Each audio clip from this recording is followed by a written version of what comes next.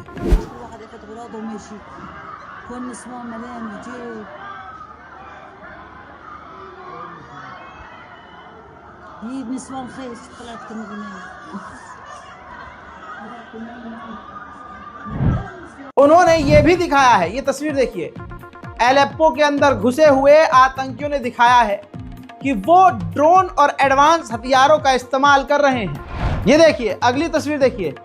Iran से खास नफरत है क्योंकि इजराइल ने इन्हें फंड किया है, और इजराइल का मकसद ही यह है कि सीरिया में और मिडिल ईस्ट में ईरान को कमज़ोर करना। तो ये तस्वीर आपको क्लियर है और क्लियर नज़र आ रही है कि ईरान को निशाना बनाया जा रहा है, जो कि एलेप्पो के अंदर ईरान का एक ऑफिस था, उसके अंदर ईरान के झंडे को, ईरानी मिनिस्टर्स और लीडर्स के पोस्टर को इन आतंकियों ने नोच फेंका।